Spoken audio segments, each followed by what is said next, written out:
विठुरायाच्या भेटीसाठी साक्षात सूर्यदेवाने इंद्रवंश निर्माण केले. दिवे घाटात आज सूर्यानेच पांडुरंगाला रिंगण घातले. ऊन वारा पाऊस कशाचीही न बाळगता फक्त विठू नामाच्या गजरात तल्लीन होतात अशा सर्व कष्टकरी आणि निस्लीम वारकऱ्यांना माझा मानाचा मुजरा. माऊली माऊली. चला तर आज मुगाच्या डाळीचे लाडू बनवूयात. त्याच्यासाठी मी घेतले तिथे भोपळ्याच्या बिया घेतल्या आहेत, शेंगदाणे घेतले आहेत, गूळ घेतलं आहे, तीळ घेतलेत, सुकं खोबरं घेतलं आहे. सुकं खोबरं किसून घ्यायचं आहे आपल्याला. त्यानंतर तीळ पण भाजून घ्यायचे आहेत, शेंगदाणे व्यवस्थित भाजून घ्यायचे आहेत तुपामध्ये, खोबरं व्यवस्थित भाजून घ्यायचं आहे. त्यानंतर इथे मी राजगिऱ्याचं पीठ घेतले, कारण माझा उपवास चालू आहे गुरुपौर्णिमेपर्यंत, म्हणून मला हे लाडू खायचे. तर त्यासाठी मी असं राजगिऱ्याचं पीठ घेतलं आहे. तर हेही व्यवस्थित तुपात भाजून घ्यायचं आहे. मी एकच तवा घेतला, त्याच्यात पूर्ण भाजून घेतलं आहे. आणि हे शेंगदाणे असे व्यवस्थित भाजून घ्यायचे आहेत तुपामध्ये.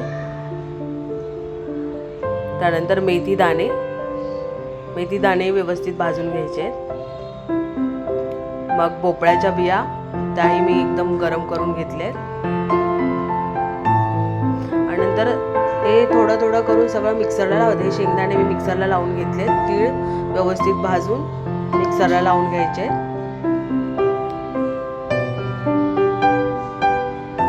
पूर्ण मी एक वाटीचं माप घेतलंय. त्याच्यानंतर असे सुके खोबऱ्याचे असे तुकडे केले आणि भाजून व्यवस्थित तुपामध्ये भाजून ते मी मिक्सरला लावले. मिक्सरला पण एकदम बारीक नाही लावायचे, थोडं असे जाडसर ठेवायचे. त्याच्यानंतर ड्रायफ्रूट्स भाजून तेही मिक्सरला लावून घेतले.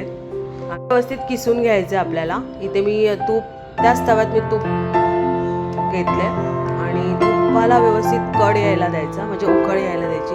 आणि त्याच्यात गूळ टाकायचं किसून. मी बघा इथे व्यवस्थित ते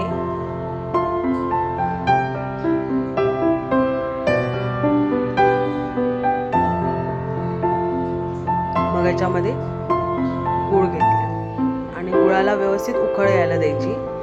बघ आता मस्त अशी उकळ आलेली आपली. आता हा चीक आपल्याला लाडूमध्ये पूर्ण मिक्स करायचा आहे.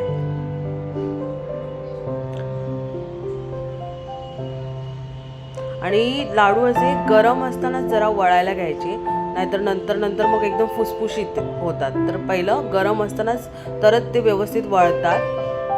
तर तुम्ही बघू शकता आम्ही गरमच असं घेतात. थोडे हात पण भाजतात, पण ठीक आहे.